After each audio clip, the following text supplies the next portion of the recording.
வணக்கம். நடந்தது என்ன நிகழ்ச்சிக்கு உங்களை வரவேற்பதில் மகிழ்ச்சி அடைகிறோம். தமிழகத்தில் புயல், வெள்ளம், சுனாமி, வார்தா புயல் போன்ற கடுமையான சீற்றங்கள் வரும்போதெல்லாம் மக்களுக்கு உறுதுணையாக இருந்து அவருடைய இன்னல்களை போக்குகிற ஒரே அரசு புரட்சித் தலைவி அம்மாவின் அரசுதான். இதை தமிழக மக்கள் நன்றாகவே கண்டிருக்கிறார்கள். அதை போலவே மாநில உரிமைகளை விட்டு கொடுக்காத ஒரு அரசும் அண்ணா திராவிட முன்னேற்றக் கழக அரசுதான். பல பேரிடர்களை அனைத்து இந்திய அண்ணா திராவிட முன்னேற்றக் கழகம் சமாளித்த விதத்தை கண்டு உலக நாடுகளே வியந்திருக்கிறது. முன்பு இயற்கை சீறியது, இப்போது இயற்கை பின்வாங்கி இருக்கிறது. நமக்கு இப்போது வறட்சி ஏற்பட்டிருக்கிறது. இந்த வறட்சி மனித செயல்களுக்கு அப்பாற்பட்டது. இப்படி ஒரு வறட்சி வரும்போது விவசாய பெருங்குடி மக்கள் பாதிக்கப்படும் போதெல்லாம் ஆக்கப்பூர்வமான எதிர்க்கட்சிகள் அரசுடன் துணை நின்று இந்த மக்களை இதிலிருந்து எப்படி மீட்க வேண்டும் என்று சொல்வதுதான் நாகரிகமான அரசியலாக இருக்கும். ஆனால் இப்போது எதிர்க்கட்சிகள் இதை வைத்து அரசியல் செய்து கொண்டிருக்கிறது. சாதாரண இயற்கை நிகழ்வுகளை கூட செயற்கை நிகழ்வுகளாக மாற்ற பகீரத பிரயத்தனம் செய்து கொண்டிருக்கிறார்கள். தமிழக அரசு வறட்சியை போக்க மேற்கொண்டுள்ள நடவடிக்கை குறித்து நம்முடன் பேச வந்திருக்கிறார் டெல்டா பகுதியைச் சேர்ந்தவரும் தமிழக கைத்தறி மற்றும் துணிநூல் துறை அமைச்சர் திரு OS மணியன் அவர்கள். வணக்கம் சார். வணக்கம். முக்கியமாக நீங்கள் அந்த டெல்டா பகுதியிலிருந்து வருவதனால் அந்த விவசாயிகளின் நிலைகள் எல்லாம் உங்களுக்கு நன்றாக தெரியும். இப்போது தமிழக விவசாயிகள் பாதிக்கப்பட அடிப்படை காரணம் என்ன? ஏன் இந்த சூழல் உருவாயிற்று? பருவகால மாற்றம் மிக கடந்த ஒரு 4-5 ஆண்டுகளாக மிக மோசமாக இருக்கிறது என்பது உலகம் அறிந்திருக்கிற உண்மை. இந்த பருவகால மாற்றம் ஏற்பட்டதற்கு பிறகு பல்வேறு இயற்கை இடர்பாடுகள் நம்மை தாக்குகிறது. பொதுவாக இந்த நடப்பாண்டில் தென்மேற்கு பருவக்காற்று மழை குறைவாக இருந்தது. காவிரியில் தண்ணீர் வரவில்லை, காவிரி பொய்த்து போனது. நாம் அடுத்து நம்பிக்கையாக இருந்தோம், வடகிழக்கு பருவக்காற்று மழை கை கொடுக்கும் என்று எதிர்பார்த்தோம். வானிலை அறிக்கைகளும் நமக்கு நம்பிக்கை ஊட்டியது. ஒரு வாரம் தள்ளி போகிறது, மழை வரும் என்று சொன்னார்கள். கடந்த ஆண்டை விட 20% கூடுதலாக மழை கிடைக்கும் என்றும் சொன்னார்கள். இப்படியெல்லாம் நமக்கு நம்பிக்கை ஊட்டினார்கள், எதிர்பார்த்தோம். ஆக மொத்தமாக வடகிழக்கு பருவமழையும் பொய்த்து போய்விட்டது. இது போன்ற இயற்கை இடர்பாடு நமக்கு கடுமையாக வந்துவிட்ட காரணத்தால் இன்றைக்கு நாம் வறட்சியை சந்திக்க வேண்டிய, விவசாய உற்பத்தியை பாதிப்பு ஏற்படுகிற ஒரு சூழ்நிலை இப்போது ஏற்பட்டிருக்கிறது. இதுதான் யதார்த்தம். நமக்கு காவிரி நீர் கிடைக்கவில்லை, அதனால் காவிரி டெல்டா பகுதிகளில் பாதிப்பு இருக்கும். மற்ற பகுதிகளில் நீர்கள் இருந்ததா, இல்லைன்னா அங்கே ஏன் இந்த பாதிப்பு ஏற்பட்டது?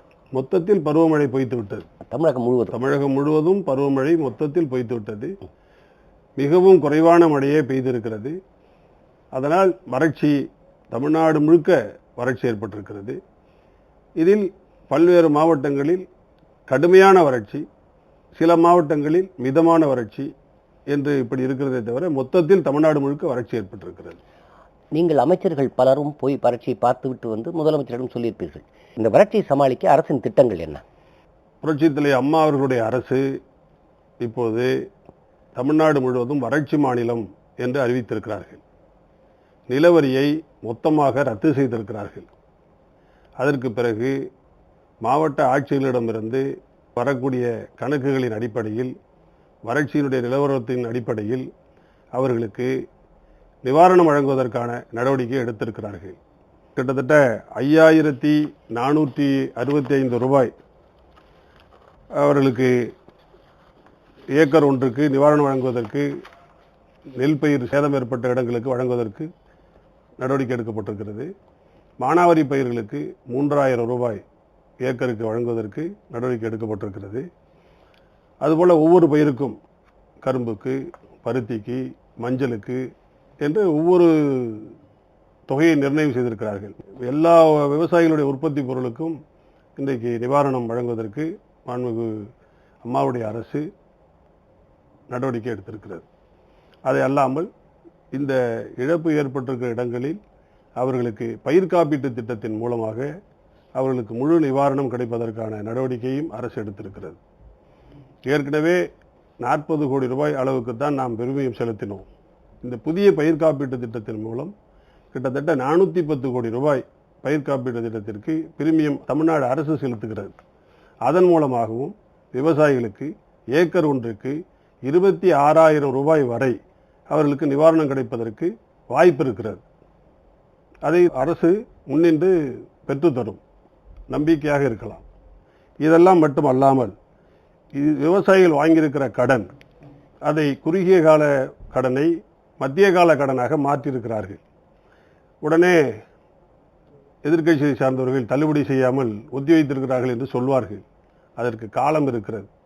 30/6 வரை இந்த கடன் திருப்பி கட்டுவதற்கான காலம் இருக்கிறது. 1/7க்கு பிறகுதான் இந்த கடன் தொகைகள் தவணை தவறிய கடனாக அறிவிக்கப்படும். அதுவரை அரசுக்கு காலம் இருக்கிறது. அரசு பின்னர் அதை பற்றி பரிசீலிக்கும், முடிவெடுக்கும்.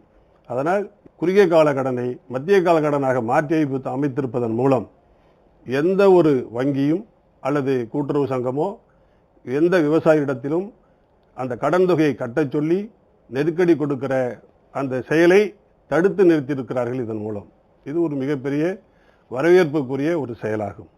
ஆக எல்லா விதமான நடவடிக்கைகளையும் எடுத்திருக்கிறார்கள்.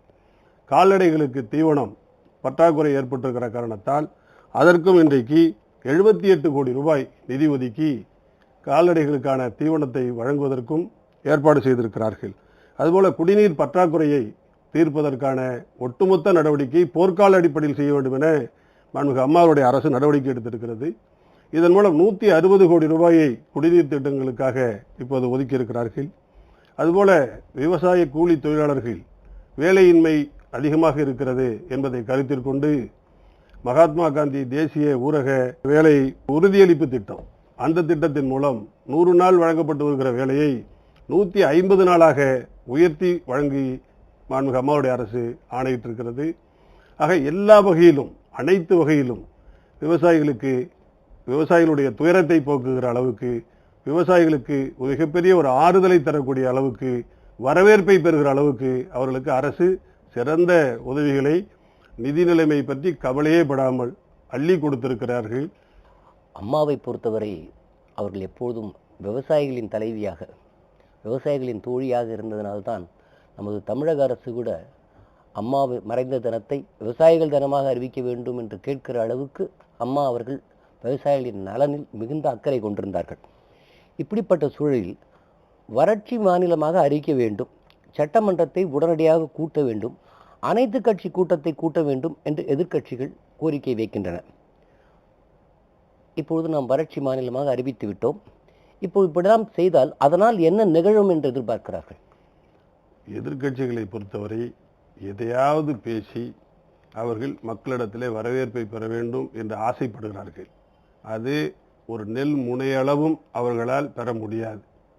காரணம், புரட்சித் தலைவர் அம்மா அவர்களுடைய அரசு என்பது அன்றாட மக்களுக்கு என்னென்ன பிரச்சனைகள் ஏற்படுகிறதோ அதை அறிந்து உடனடியாக போர்க்கால அடிப்படையில் தக்க தீர்வை அரசு மூலம் செய்ய வேண்டிய நடவடிக்கைகளை அரசு மூலமாகவும், சட்டத்தின் மூலம் எடுக்க வேண்டிய நடவடிக்கைகளை சட்ட போராட்டம் நடத்தியும் மாண்புமிகு அம்மா அவர்கள் அனைத்து தரப்பு மக்களின் உரிமைகளை, தேவைகளை 100% நிறைவேற்றி கொடுத்திருக்கிறார்கள். அந்த நம்பிக்கை அனைத்து தரப்பு மக்களுக்கும் இருக்கிறது. சட்டமன்றத்தை கூட்டுவதால் எந்த பலனும் ஏற்பட்டுவிடப் போவதில்லை இந்த குறிப்பிட்ட சம்பவத்தை பொறுத்தவரை. ஏனென்றால் கடந்த காலத்தில் இலங்கை தமிழர் பிரச்சனைகளுக்காக மாண்புமிகு அம்மா அவர்கள் சட்டமன்றத்தை கூட்டி தீர்மானம் நிறைவேற்றி அனுப்பினார்கள். ஒன்றும் நடைபெறவில்லை. அதற்கு பின்னால் சட்டமன்றத்தை கூட்டி புரட்சித் தலைவி அம்மா அவர்கள் ராஜீவ்காந்தியினுடைய கொலையில் குற்றவாளிகளாக சுமத்தப்பட்டு தண்டனை பெற்று வருகிறவர்களை விடுவிக்க வேண்டும் என்கிற தீர்மானத்தை நிறைவேற்றி அனுப்பினார்கள். இதுவரை அதற்கான எந்த நடவடிக்கையும் எடுக்கப்படவில்லை. அதனால்தான் புரட்சித் தலைவர் காலம் தொட்டு சட்ட போராட்டம் நடத்தி நீதிமன்றம் மூலமாகத்தான் தீர்வு பெற முடியும் என்கிறதில் அழுத்தமாக நம்பிக்கை வைத்திருக்கிறது அனைத்து இந்திய அண்ணா திராவிட முன்னேற்றக் கழகம். இப்போது வறட்சியால் பாதிக்கப்பட்டு உயிரிழந்தவர்களுக்கு தமிழக அரசு நிவாரணம் அறிவித்துள்ளது. ஆனால் உயிரிழந்தோரின் எண்ணிக்கையை குறைத்து காட்டுகிறது என்று ஒரு விமர்சனத்தை வைக்கிறார்கள். இதை நீங்கள் எப்படி பார்க்கிறீர்கள்? மாண்புமிகு அம்மா அவர்களுடைய அரசு தற்கொலை செய்து கொண்டவர்கள் அது எந்த காரணத்தினால் வேண்டுமானாலும் இருந்துவிட்டு போகட்டும், மனிதாபிமான அடிப்படையில் அவர்களுக்கு 3 லட்சம் ரூபாய் வீதம் நிதி வழங்குவது என அரசு முடிவெடுத்திருக்கிறது. இது வரவேற்புக்குரிய ஒரு நிகழ்வாகும். பத்திரிகைகள் மற்றவர்கள் சொல்லக்கூடிய விவசாயிகள் மரணம், அந்த சம்பந்தப்பட்டவர்கள் மீது மாவட்ட ஆட்சியர் அவர்கள் விரிவான அறிக்கை தர வேண்டும் என்று அரசு கேட்டிருக்கிறது. மாவட்ட ஆட்சியர் இவருக்கு நிலம் இருந்திருக்கிறதா, இவர் சாகுபடி செய்திருக்கிறாரா, இது பாதிப்பு ஏற்பட்டிருக்கிறதா, அதனால்தான் இறந்தாரா என்கிற டீட்டெயில்டு தகவலை அவர் மாவட்ட ஆட்சியர் மூலம் விரிவான தகவல் அறிக்கை கேட்டிருக்கிறார்கள். அவர் வந்த பிறகு முடிவெடுப்பார்கள். இதில் எந்த விதமான கருத்து வேறுபாட்டுக்கும் வழி இல்லை. இப்போ 17 பேர் என்று தமிழக அரசு அறிவித்திருக்கிறது. எதிர்க்கட்சிகள் எண்ணிக்கையை கூட்டிக் கொண்டே போகிறார்கள். வறட்சியால் வாடிய பயிரை கண்டு மனம் நொந்து இறந்தவர்கள் உண்டு. அதாவது பிரச்சனைக்காக, இந்த விவசாய பிரச்சனைக்காக, வறட்சிக்காக தன் உயிரை மாய்த்து கொண்டவர்கள் உண்டு. இயற்கையாக மரணம் அடைந்தவர்களை கூட இப்பொழுது இந்த காரணத்தினால்தான் மரணம் அடைந்து விட்டார்கள் என்று சித்தரிக்கிற ஒரு முயற்சி நடக்கிறதா? மாண்புமிகு அம்மாவுடைய அரசு தமிழ்நாட்டு மக்களுக்கு, வறுமை கோட்டுக்கும் கீழே வாழக்கூடிய மக்களுக்கு தொடர்ந்து விலையில்லாமல் 20 கிலோ தரமான அரிசியை மாதம் வழங்கி கொண்டிருக்கிறது. சில குடும்ப அட்டைதாரர்களுக்கு 35 கிலோ அரிசியும் வழங்கப்படுகிறது. இதன் மூலம் மாண்புமிகு அம்மா அவர்கள் அரசு தமிழ்நாட்டில் பசி இல்லை, பஞ்சம் இல்லை, பட்டினி இல்லை என்கிற வரலாற்றை உருவாக்கியிருக்கிறது. இந்தியாவிலேயே இப்படிப்பட்ட பசி இல்லாத, பட்டினி இல்லாத, பஞ்சம் இல்லாத ஒரு மாநிலத்தை தமிழ்நாட்டிலே தான் காண முடியுமே தவிர இந்தியாவில் வேறு எங்கேயும் பார்க்க முடியாது. இப்படிப்பட்ட ஒரு சீரிய திட்டம் தமிழ்நாட்டில் புரட்சித் தலைவர் அம்மா அவர்கள் மட்டும்தான் கொடுத்திருக்கிறார்களே தவிர இந்தியாவில் வேறு எந்த மாநிலத்திலும் இல்லை. பல்வேறு அரசியல் கட்சிகள் ஆட்சி நடத்துகிறார்கள். ஆனால் தமிழ்நாட்டில்தான் அம்மா அவர்கள் தாயுள்ளத்தோடு தமிழ்நாட்டு மக்களுக்கு பசி இல்லை, பஞ்சமில்லை, பட்டினி இல்லை என்கிற வரலாற்றை உருவாக்கி கொடுத்திருக்கிறார்கள். எனவே இங்கே யாருக்கும் கஷ்டம் இல்லை.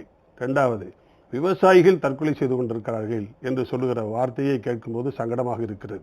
காரணம், தமிழ்நாட்டில் மாண்புமிகு புரட்சித் தலைவர் அம்மா அவர்கள் வறட்சி வந்தால் வறட்சிக்கு நிவாரணம் 2700 சொச்சம் கோடி ரூபாயை 12-13 புரட்சித் தலைவர் அம்மா அவர்கள் வறட்சிக்காக நிவாரணம் வழங்கினார்கள். வறட்சிக்காக 2700 சொச்சம் கோடி ரூபாயை நிவாரணமாக வழங்கிய ஒரே அரசு புரட்சித் தலைவர் அம்மாவுடைய அரசு மட்டும்தான் இந்தியாவில். அதற்கு பின்னால் வெள்ளம் வந்தால் வெள்ளத்தால் ஏற்பட்டிருக்கிற சேதத்தின் அளவுபடி புரட்சித் தலைவர் அம்மாவுடைய அரசு வெள்ள நிவாரணம் வழங்கியிருக்கிறது. அதற்கு பிறகு பயிர் இன்சூரன்ஸ் காப்பீட்டு திட்டத்தின் மூலமாக அவர்களுக்கு உரிய நிவாரணம் கிடைக்கிறது.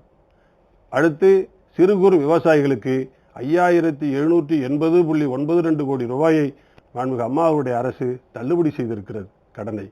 அது மட்டுமல்ல, தள்ளுபடி செய்த அதே நேரத்திலே அம்மா அறிவித்தார்கள், உடனடியாக அதே விவசாயிகளுக்கு 6000 கோடி ரூபாய் கடன் வழங்கப்படும், புதிய கடன் வழங்கப்படும் என்கிற உத்தரவாதத்தையும் கொடுத்து வழங்கியிருக்கிறார்கள்.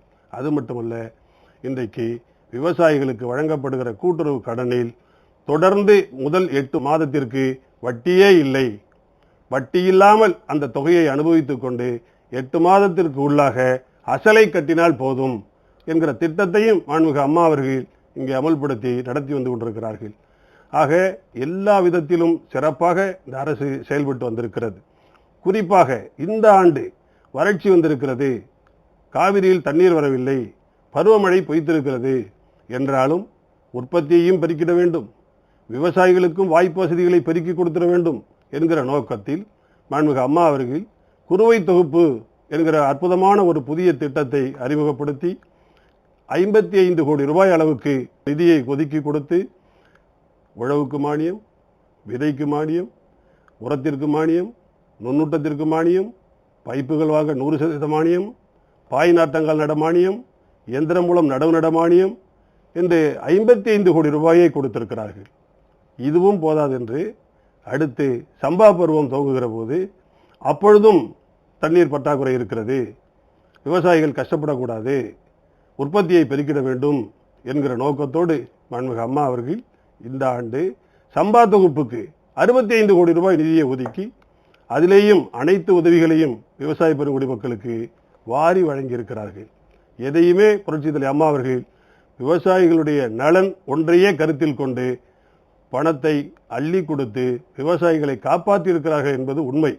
இந்த ஆண்டு குறுவையை பொறுத்தவரை இப்படியெல்லாம் பருவமழை பொய்த்த போதும் கூட இந்த ஆண்டு அம்மா அவர்கள் எடுத்த நடவடிக்கையின் காரணமாக நிலத்தடி நீர் இருக்கக்கூடிய பகுதிகளில் விவசாய நிலங்களை விவசாயம் செய்ய வைத்து விவசாயிகளுடைய ஊக்கப்படுத்தி அம்மா அவர்கள் இந்த ஆண்டு 1,00,000 ஏக்கரில் அதிகமான குறுவை விவசாயத்தை செய்து அதிக மகசூலை பெற்றிருக்கிறார்கள் என்பது இந்த ஆண்டு வரலாறு.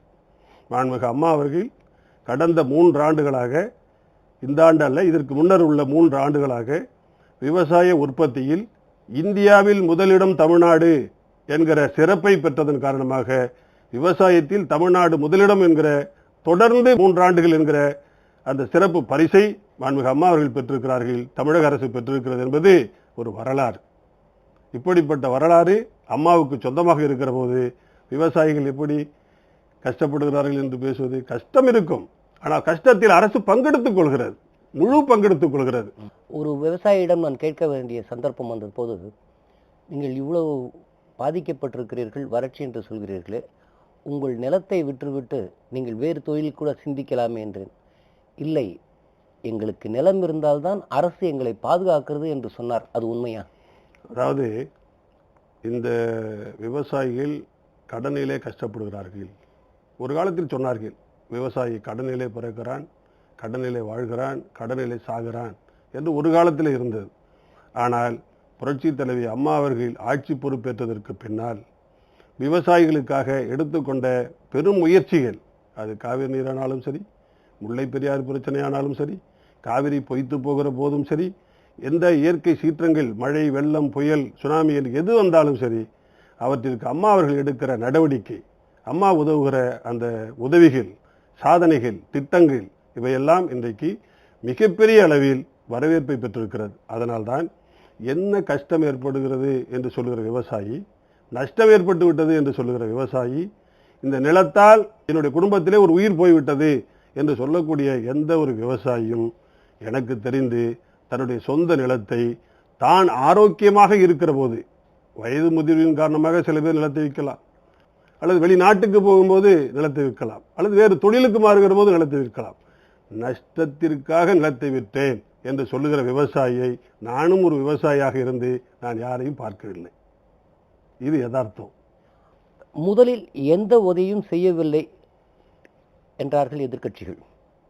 தற்போது காலதாமதமான நடவடிக்கை என்கிறார்கள். ஒரு அரசு என்பது உண்மையான அறிக்கை வந்த பிறகுதானே நடவடிக்கை எடுக்க முடியும். இல்லை, இதை பொறுத்தவரை கர்நாடகத்தோடு தமிழ்நாட்டை ஒப்பிட்டு பேசுகிறார்கள். இது முற்றிலும் முழுக்க முழுக்க தவறு.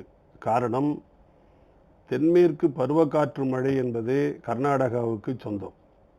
அங்கே பருவகாலம், மான்சூன் டைம் என்பது ஏப்ரல், மே, ஜூன், ஜூலை மாதங்கள்.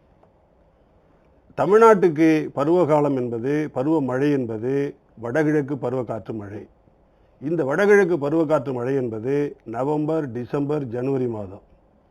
ஆக எங்கேயோ இருக்கிற கர்நாடக பருவகாலத்தையும் எங்கேயோ அமைந்திருக்கிற தமிழ்நாட்டினுடைய பருவகாலத்தை ஒப்பிட்டு பேசுவது என்பது முற்றிலும் தவறானது. பருவகாலம் முடிகிற கடைசி நாளுக்கு முன்னரே இன்றைக்கு மாண்புமிகு அம்மாவுடைய அரசு விவசாயிகளுக்கு எல்லா விதமான உதவிகளையும் வழங்க வேண்டும் என்கிற நோக்கத்தை மையமாக கொண்டு எல்லா இடங்களையும், ஒவ்வொரு மாவட்டத்திற்கும் அமைச்சர்களையும், உயர் அரசு அதிகாரிகளையும், துறை சார்ந்த அதிகாரிகளை அனுப்பி பார்வையிடச் செய்து கணக்கெடுத்து இன்றைக்கு அதற்கான நிவாரண நடவடிக்கைகளை எடுத்திருக்கிறது. ஆக கர்நாடக அரசை விட காலத்தே எடுத்திருக்கிற அரசு தமிழ்நாடு அரசு தான் என்பது என்னுடைய அழுத்தமான வாதம். நீங்கள் எந்தெந்த பகுதிகளுக்கெல்லாம் போய் இந்த வறட்சியை மேற்பார்வையிட்டீர்கள்? எங்களுடைய நாகப்பட்டினம் மாவட்டத்தில் வேதாரண்யம், நாகப்பட்டினம், கீழ்வேலூர், குத்தாலம், மயிலாடுதுறை, சீர்காழி, கொள்ளிடம் போன்ற அனைத்து பகுதிகளையும் நாங்கள் பார்வையிட்டிருக்கிறோம். அந்த பகுதிகளில் நீங்கள் போகும்போது விவசாய மக்கள் உண்மையில் என்னென்ன பிரச்சனைகளை உங்கள் முன் வைக்கிறார்கள்? விவசாயிகளை பொறுத்தவரை அவர்களுடைய பயிர் பாதிப்புக்கு மாண்புமிகு அம்மா அவர்கள் உயிரோடு இருக்கிற போது எங்களை காப்பாற்றினார்கள், அம்மா இல்லையே என்று அவர்கள் அழுதது எங்களுடைய நெஞ்சங்களில் இன்றைக்கும் நிலைத்திருக்கிறது. அம்மா அவர்கள் இல்லை என்கிற ஏக்கத்தை அவர்கள் தெரிவித்தார்கள். அம்மா அவர்கள் நிவாரணத்தை தாராளமாக கொடுத்தார்கள். இன்றைக்கு நீங்கள் கொடுக்க வேண்டும் என்கிற கோரிக்கையை எங்கள் முன் வைத்தார்கள். அதே போல இன்றைக்கு தேவையான நடவடிக்கைகளை கணக்குகள் எடுக்கப்பட்டு மாவட்ட ஆட்சியர்கள் மூலமாக அரசு துறை செயலாளர்கள் மூலமாக அது இன்றைக்கு அரசுக்கு அனுப்பி வைக்கப்பட்டிருக்கிறது. அரசும் தக்க நடவடிக்கைக்கான விவரத்தை என்னென்ன நடவடிக்கை எடுக்கப் போகிறோம், எப்படி நிவாரணம் இருக்கும் என்பதை தெரிவித்திருக்கிறார்கள். அதன்படி அந்த விவசாயிகளுக்கு வழங்கப்படும். உச்சநீதிமன்ற உத்தரவை மதித்து தண்ணீரை திறந்து விடாததால் சம்பா குறுவை பயிர்கள் பாதிக்கப்பட்டதால் ஏற்பட்ட இழப்பிற்கு 2480 கோடி கேட்டு தமிழக அரசு வழக்கு தொடர்ந்துள்ளது. ஒரு மாநிலம் நீர் தர வேண்டும், உச்சநீதிமன்றம் தீர்ப்பும் அளித்து விட்டது. தீர்ப்பு அளித்த பின்னும் தண்ணீர் விட மறுக்கிறது கர்நாடக அரசு. அதனால் நமக்கு ஏற்பட்ட இழப்புக்கு நஷ்ட ஈடு வேண்டும் என்று கேட்ட முதல் மாநில அரசு தமிழக அரசாகத்தானே இருக்க முடியும்.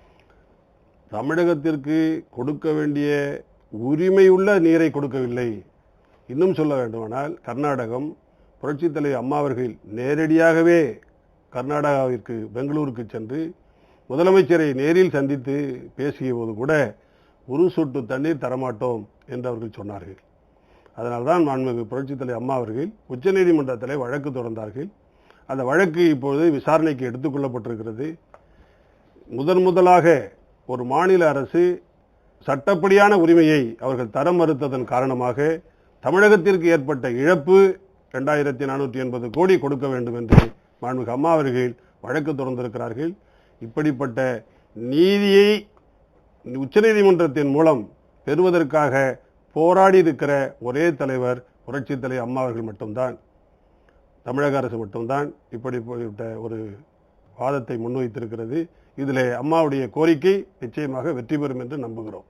அதாவது காவிரி நீர் காடல் நீர் என்கிற நிலைக்கு போனது என்று எதிர்க்கட்சிகள் பேசிக்கொண்டிருந்த போது புரட்சித் தலைவர், அதற்கு பின்னால் புரட்சித் தலைவர் அம்மா அவர்கள் உச்சநீதிமன்றத்தில் அம்மா அவர்கள் ஆட்சியில் இருந்த போதும் சரி இல்லாத போதும் சரி அந்த சட்ட போராட்டத்தை தொடர்ந்து அவர்கள் வழிநடத்தி அந்த மிகப்பெரிய ஒரு சாதனையை, காவிரியில் தமிழகத்திற்கு பங்கு உண்டு என்கிற சரித்திர சாதனையை பெற்றுக் கொடுத்திருக்கிறார்கள்.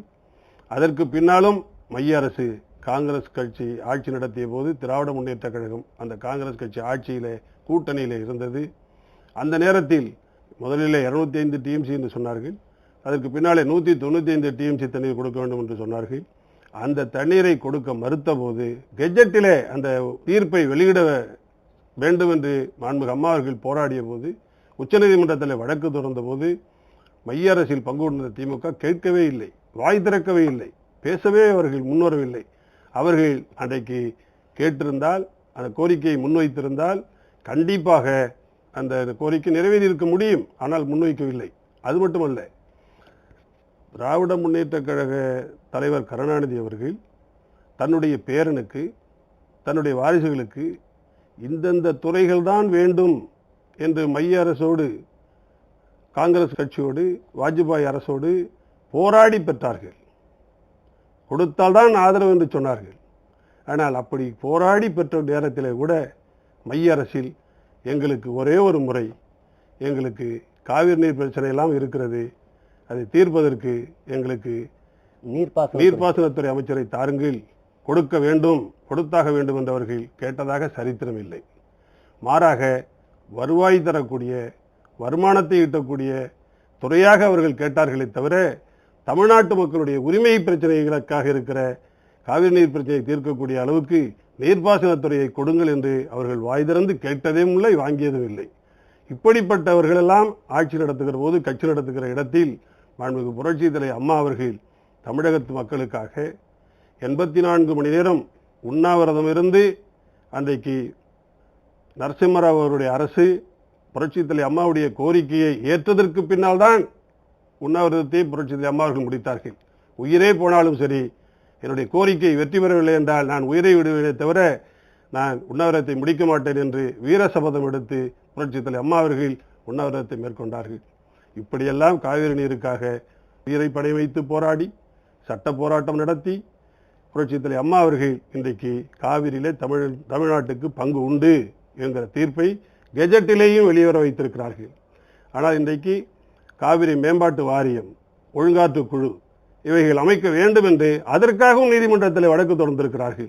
இன்றைக்கும் இருக்கிற மைய அரசு தமிழகத்து விவசாயிகளுடைய கண்ணீரை துடைக்கிற அரசாக இல்லை. மேலும் மேலும் தமிழகத்து விவசாயிகளுக்கு துரோகம் செய்கிற அரசாக இருக்கிற காரணத்தினால்தான் அவர்கள் இன்றைக்கு அம்மா அவர்களுடைய கோரிக்கையை ஏற்க மறுக்கிறார்கள். நீதிமன்றம் மூலம் வரக்கூடிய தீர்வுகளையும் அவர்கள் தள்ளிப்படுவதற்கான முயற்சியிலே ஈடுபடுகிறார்கள்.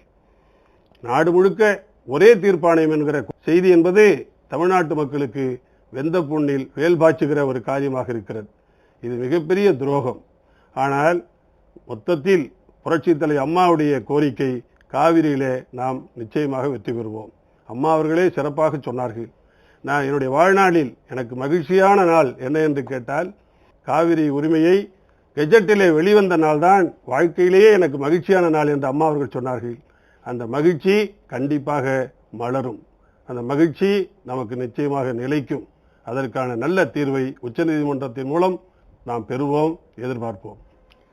மத்திய அரசின் காப்பீட்டு திட்டத்தால் ஒரு குறிப்பிட்ட கிராமங்கள் பாதித்தால்தான் இழப்பீடு வழங்கப்படும் போன்ற நிலை குறித்து நீங்கள் எப்படி நினைக்கிறீர்கள்? இது கடந்த கால பயிர் காப்பீட்டு திட்டத்தை விட இந்த ஒரு விஷயத்தில் நமக்கு அட்வான்டேஜ் என்னன்னு கேட்டிங்கன்னா, முன்னாடி ஒரு வருவாய் ஆய்வாளர் ஆரை பிற்கான்னு சொல்லுவாங்க. ஆமாம், பிற்கா அளவில் பாதிப்பு எடுத்து அதில் 3 சர்வே நம்பரை எடுத்து அதில் சீட்டு குலுக்கி போட்டு எந்த சர்வே நம்பர் வருதோ அதை ஆர்வஸ் பண்ணி அதில் வர்ற சராசரி எடுத்து அதிலிருந்து நிவாரணம் கொடுப்பாங்க. அதனால் விவசாயிகளுக்கு நஷ்டம். ஆனால் இப்போது வந்திருக்கிற புதிய பயிர் காப்பீட்டு திட்டம், புரட்சித் தலைவர் அம்மா அவர்கள் இதுக்கு முன்னரே அந்த கோரிக்கையை வைத்திருக்கிறார்கள் மைய அரசுக்கு. அது இன்றைக்கு புதிய காப்பீட்டு திட்டத்தில் சேர்க்கப்பட்டிருக்கிறது.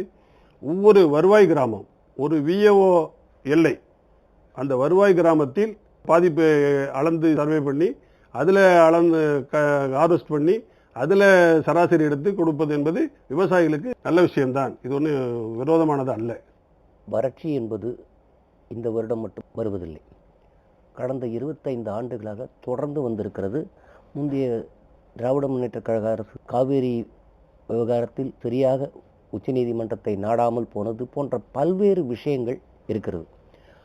இனி வரப்போகிற காலங்களில் இது போன்ற நிலைமைகளை சமாளிக்க நீர் மேலாண்மை மேம்படுத்த மாநில அரசிடம் ஏதாவது திட்டம் இருக்கிறதா?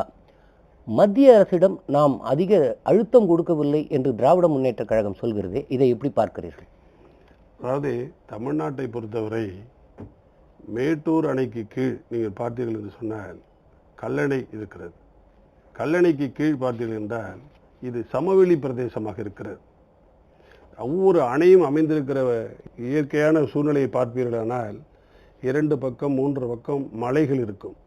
ஒரு பக்கத்தை மட்டும் அடைத்து அணைகளை உருவாக்குவார்கள். இப்படி உருவாக்கப்படுகிறது தான் அணை. ஆனால் கல்லணைக்கு பின்னால் சமவெளியாக இருக்கிறது நம்முடைய நிலப்பரப்பு. அதனால் ஒரு மிகப்பெரிய அளவில் நீர்த்தேக்கங்களை உருவாக்குவதற்கான தகைவு நமக்கு குறைவாக இருக்கிறது. இருக்கிற பகுதிகளில் இப்பொழுது உதாரணத்திற்கு சொல்ல வேண்டுமானால், எங்களுடைய நாகப்பட்டினம் மாவட்டத்தில் பல்வேறு ஆறுகள் ஓடி கடலிலே கலக்கிறது. அந்த ஆறுகளில் தண்ணீர் தேவையில்லாமல் போய் கடலிலே கலப்பதையும் கடல் நீர் உள்ளே வருவதை தடுப்பதற்காகவும் புரட்சித் தலைவர் அம்மா அவர்கள் 1650 கோடி பணத்தை கொடுத்து ஜீரோ லெவல் என்று சொல்வார்கள், நல்ல தண்ணியும் கடல் தண்ணியும் சமமாக இருக்கக்கூடிய உயரம் எது என்பதை கண்டுபிடித்து அந்த அளவுக்கு பெட் டேம் கட்டி விடுவது, நிரந்தர அமைப்பை தகைவை கட்டி அதற்கு மேல் தண்ணீரை தேக்கி வைப்பதற்கு 6 அடி அளவுக்கு ஷட்டர் போடுவது, தூக்குகிற இறக்குகிற ஷட்டர். தண்ணீர் வெள்ளம் வந்தால் தூக்கி விடுவார்கள், கடல் நீர் உள்ளே வருகிறது என்றால் தடுத்து விடுவார்கள், அணையை போட்டு விடுவார்கள், ஷட்டரை போட்டு விடுவார்கள். ஆக இப்படிப்பட்ட ஒரு அமைப்பை ஏற்படுத்துவதற்கு ஹரிச்சந்திரன் ஆறு, அடப்பாறு போன்ற ஆறுகளில் எல்லாம் ஃபர்ஸ்ட் பேஸ் முதல் கட்டத்திற்கு 1650 கோடி கொடுத்து அம்மா அவர்கள் உதவியிருக்கிறார்கள். இதன் மூலம் நாம் மிகப்பெரிய அளவில் தண்ணீரை தேக்கி வைக்க முடியும். அது விவசாயிகளுக்கு பெரிய அளவில் பயன்படும். இது முதல் பேஸ். 2வது பேஸ் இருக்கிறது. இது போன்று கடற்கரை முகத்துவாரங்கள் எல்லாம் இந்த அமைப்புகளை ஏற்படுத்தி விட்டாலே மிகப்பெரிய அளவுக்கு தண்ணீரை தேக்கி வைக்கிற ஒரு பயனை நாம் பெற முடியும். இப்படிப்பட்ட நடவடிக்கைகள் ஆரம்பமாகிவிட்டது. புரட்சித் தலைவர் அம்மா அவர்கள் அதற்கான கட்டளை ஆணைகள்லாம் விடுத்து நிதியெல்லாம் பெற்றுக் கொடுத்து டெண்டரெல்லாம் வைத்திருக்கிறார்கள். வேலை துவங்க இருக்கிறது.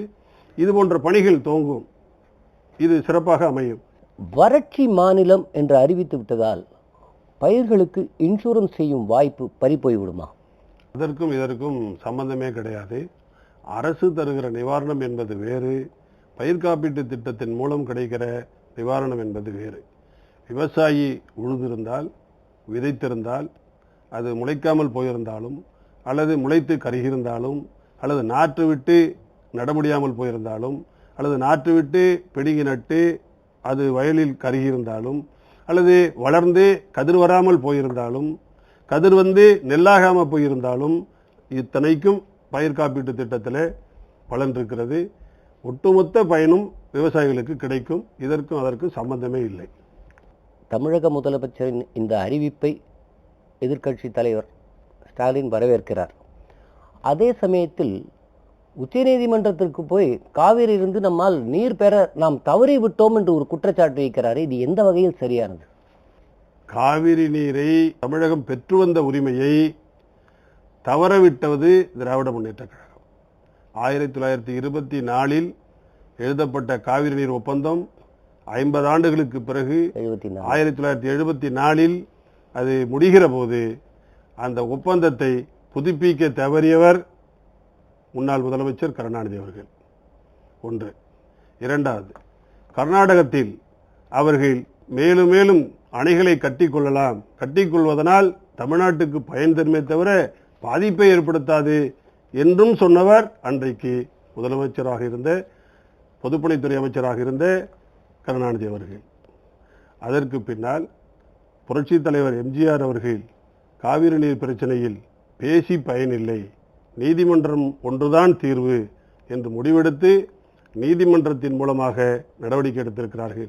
ஆனால் தமிழ்நாடு விவசாயிகள் சங்கம் அன்றைக்கு உச்சநீதிமன்றத்தில் தொடர்ந்த வழக்கை அன்றைக்கு முதலமைச்சராக இருந்த கருணாநிதி அவர்கள், இந்திரா காந்தி அம்மையார் அவர்கள் கேட்டுக்கொண்டார் என்பதற்காக அங்கு நீதிமன்றத்தில் இருந்த வழக்கை தமிழக அரசும் அதில் ஒரு இணைத்து கொண்டிருந்த வழக்கை வாபஸ் பெற்றவரும் கருணாநிதி அவர்கள்.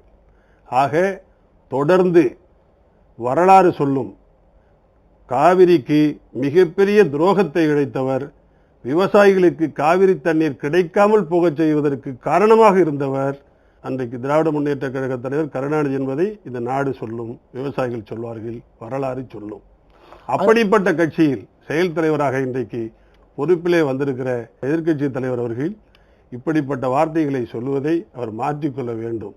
காரணம், காவிரி நீரின் உரிமையை புரட்சித் தலைவர் அம்மா அவர்கள், நான் ஏற்கனவே சொன்னது போல, ஒரு நூல் இழை கூட விட்டுக் கொடுக்காமல் கர்நாடகத்துக்காரர்கள் தாங்கிக் கொள்ள முடியாத அளவுக்கு புரட்சித் தலைவர் அம்மா அவர்கள் காவிரி நீர் பிரச்சனையில சட்ட போராட்டத்தை நடத்தியிருக்கிறார்கள். உயிரை கொடுத்து அவர்கள் இந்த வெற்றியை பெற்றுக் கொடுத்திருக்கிறார்கள். இது எதிர்க்கட்சி தலைவர் சொல்வது போல புரட்சித் தலைவர் அம்மா அவர்கள் செய்திருக்கிற சாதனையை மறைப்பதற்காக பேசுகிற செய்தியாக இருக்குமே தவிர உண்மைக்கு புறம்பானது. ஒரு கட்டத்தில் அம்மா அவர்கள் உச்சநீதிமன்றத்தில் காவேரி விஷயத்தில் வெற்றி பெற்று வருவார் என்று தெரிந்தவுடன் இதைவிட கர்நாடக அரசுடன் பேசி நமக்கு வேண்டிய நீரை பெற வேண்டும் என்று சொன்னதும் இதே எதிர்க்கட்சி தலைவர் தானே? கண்டிப்பாக இந்த காவிரி நீர் பிரச்சனையை பேச்சுவார்த்தை மூலம் முடிச்சிடலாங்கிறது புரட்சித் தலைவர் அம்மா அவர்கள் புரட்சித் தலைவருடைய வழியில் உச்சநீதிமன்றம் தான் அதற்கு தீர்வு என்று எடுத்த முடிவு மிகப்பெரிய ஒரு வரலாற்று முடிவு, ஒரு மிகப்பெரிய சாதனைக்குரிய ஒரு முடிவு. அதுதான் இன்றைக்கு அந்த பலனை இன்றைக்கு நாம் அனுபவிக்க இருக்கிறோம். எதிர்க்கட்சி தலைவராக இருந்து விவசாயிகள் பிரச்சனைக்காக நாங்கள் சந்திக்க வேண்டும் என்று நேரம் கேட்டார். முதலமைச்சரும் அதற்கு நேரம் ஒதுக்கி கொடுத்தார். முதலமைச்சரை சந்திப்பதற்கு முன்பு போராட்டங்களை அறிவித்தார் எதிர்க்கட்சி தலைவர். பிறகு எதிர்க்கட்சி தலைவரோடு உட்கார்ந்து தமிழக முதல்வர் அவர் சொல்லுகிற கருத்தை எல்லாம் கேட்டு அமைச்சர்களை உடனே மாவட்ட வாரியாக அனுப்பி அதன் மூலமாக ஆய்வு செய்து இப்பொழுது நடவடிக்கை எடுப்பதை வரவேற்கக்கூடிய மனப்பக்குவம் ஏன் எதிர்க்கட்சி தலைவருக்கு இல்லை? அதாவது அவர் முதலமைச்சரை பார்த்தார்னு சொன்னீங்க. அதுவே எப்பன்னு கேட்டிங்கன்னா, இந்திய கம்யூனிஸ்ட் கட்சியினுடைய தலைவர்கள், மார்க்சிஸ்ட் கம்யூனிஸ்ட் கட்சியினுடைய தலைவர்கள், விவசாய சங்கம் இவர்களெல்லாம் தமிழக அரசினுடைய அமைச்சர்களை நேரில் சந்தித்து அவர்களுடைய கோரிக்கை மனுக்களை கொடுத்து அவர்களுடைய வேண்டுகோள்களை முன்வைத்து பேசிவிட்டு போனதற்கு பின்னால், ஆகா இவர்களெல்லாம் பேசிவிட்டார்கள், நாம் போகவில்லை என்று சொன்னால் தப்பாய் போய்விடும் என்று வந்தாரே தவிர அவர் தமிழ்நாட்டு மக்களுக்கு உதவ வேண்டும் என்கிற நோக்கத்தில் வரவில்லை. விவசாயிகள் பிரச்சனையை தீர்ப்பதாக இருந்தால் அவர் இன்றைய தினம் நான் தொலைக்காட்சியிலே ஒரு செய்தியை பார்த்தேன். அவர் சொல்லுகிறார், தமிழ்நாட்டினுடைய முதலமைச்சர் அவர்கள் நிவாரணங்களை வழங்குவதற்கு நடவடிக்கை எடுப்பதற்கு விரைந்து செயல்பட வேண்டும். அப்படி விரைந்து செயல்படவில்லை என்றால் விவசாயிகளுடைய மரணம் தொடரும் என்று சொல்லுகிறார் எதிர்க்கட்சி தலைவர். நான் கேட்க வரும்போதெல்லாம், ஒரு மக்களை நம்பிதான் கட்சியே இருக்கிறது, மக்களை வைத்துதான் இயக்கம் இருக்கிறது. திமுக என்கிற ஒரு கட்சி மக்களை நம்பிதான் இருக்குது. அப்படிப்பட்டவர்கள் வாழ வேண்டும் என்று நினைக்க வேண்டுமே தவிர, அவர்கள் நன்றாக இருக்க வேண்டும் என்று நினைக்க வேண்டுமே தவிர, அவர்கள் சாவார்கள், அவர் இறந்து விடுவார்கள், அவர்கள் தற்கொலை செய்து கொள்வார்கள், அவர் மரணிப்பார்கள் என்று ஒரு எதிர்க்கட்சி தலைவர் சொல்லுகிறார் என்றால் இது ஒரு மிகப்பெரிய கண்டனத்திற்குரிய ஒரு செயல், கண்டனத்திற்குரிய ஒன்று. அந்த வார்த்தைகளை அவர் வாபஸ் பெற வேண்டும் என்பது என்னுடைய வேண்டுகோள். டெல்டா பகுதியிலிருந்து வந்திருக்கிறீர்கள், நீங்களும் அடிப்படையில் ஒரு விவசாயி. அதனால் விவசாயிகளின் உணர்வுகளையும் புரிந்து கொண்டு இப்பொழுது அமைச்சர் என்ற பொறுப்பில் இருக்கும்போது அந்த விவசாயிகளுக்கு தேவையான நிவாரணத்தை அரசிலிருந்து பெற்றுத்தர முடியும். அதுபோன்ற விஷயங்களினால் உங்களை இந்த நிகழ்ச்சிக்கு அழைத்தோம். ஆனால் இன்றைய சூழலில் இந்த அரசியல் கேள்வியை கேட்காமல் இந்த நிகழ்ச்சியை முடிக்க முடியாது. சின்னம்மா அவர்கள் பொதுச் செயலாளரானதை சில பத்திரிகைகளில் திட்டமிட்டே விஷமச் செய்திகள் பரப்புகிறார்கள். அதை நீங்கள் எப்படி பார்க்கிறீர்கள்? அதாவது புரட்சி தலைவர் இயக்கம் கண்டார், ஆட்சியை பிடித்தார், வாழ்கிற காலம் வரை அவரை வெல்ல முடியவில்லை. இது வரலாறு. அதற்கு பின்னால் புரட்சி தலைவி அம்மா அவர்கள் அனைத்து இந்திய அண்ணா திராவிட முன்னேற்ற கழகத்துக்கு தலைமையேற்றார்கள். புரட்சி தலைவி அம்மா அவர்கள் ஒரு சில தேர்தலில் வெற்றி பெறுகிற வாய்ப்பை இழந்தாலும் தொடர்ந்து வெற்றி பெறுகிற ஒரு கட்சியாக அனைத்து இந்திய அண்ணா திராவிட முன்னேற்ற கழகத்தை வெற்றி பாதையில் அழைத்துச் சென்றவர் மாண்புமிகு அம்மா அவர்கள். அப்படிப்பட்ட ஒரு சூழ்நிலையில் இவர்களைப் போலவே சின்னம்மா அவர்களும் நாளைக்கு ஆட்சி பொறுப்புக்கு வந்துவிட்டால் இவர்களை ஒன்றும் செய்துவிட முடியாது. அம்மாவிடத்தில் நீண்ட பயிற்சி பெற்றிருக்கிறார், நல்ல அனுபவத்தை பெற்றிருக்கிறார், புத்திசாலித்தனமாக செயல்படக்கூடியவர். இப்படிப்பட்டவர் வந்துவிட்டால் இவரை அரசியலிருந்து அகற்ற முடியாமல் போய்விடும். ஆனால் அனைத்து இந்திய அண்ணா திராவிட முன்னேற்ற கழகம் இன்னும் பல ஆண்டுகள் தமிழகத்திலே கோலோச்சுகிற ஆட்சி பொறுப்பில் இருக்கிற அசைக்க முடியாத சக்தியாக உருவெடுத்துவிடும்.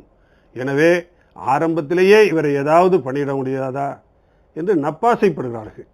அது ஒருபோதும் நடக்காது. புரட்சி தலைவர் அம்மா அவர்கள் சொன்னார்கள், எனக்கு பின்னாலும் அனைத்து இந்திய அண்ணா திராவிட முன்னேற்ற கழகம் 100 ஆண்டு காலம் இருக்கும், நாட்டு மக்களுக்கு உழைக்கும் என்று புரட்சி தலைவர் அம்மா அவர்கள் தெரிவித்திருக்கிறார்கள். அந்த நல்லாசி நம்முடைய சின்னம்மா அவர்களுக்கு உண்டு. எனவே சின்னம்மா அவர்கள் இந்த நாட்டில் ஒரு மிகப்பெரிய ஒரு அரசியல் சக்தியாக திகழ்வார்கள். அசைக்க முடியாத ஒரு அரசியல் இடத்தை அவர்கள் பிடிப்பார்கள். நாட்டு மக்களுடைய நம்பிக்கையை பெறுவார்கள். எனவே அந்த நிலை வந்துவிடாமல் தடுக்க வேண்டும் என்பதுதான் எதிர்க்கட்சிகளுடைய ஆசை. அது நிராசையாக போகும். அதிமுக 89 நிலையை அடைய வேண்டும் என்பதுதான் அவர்கள் ஆசை. ஆமாம். தமிழகத்தில் ஏற்பட்டுள்ள வறட்சி, அதில் அரசு செலுத்துகிற கவனம்,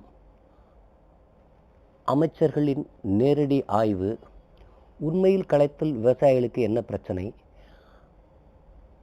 வாடிய பயிரை கண்டு வாடுகிற விவசாயி மட்டுமல்ல, அந்த வாடிய விவசாயியை கண்டு மனம் பதைக்கிற அரசு அதிமுக அரசுதான் என்பது தமிழக மக்களுக்கு தெரியும்.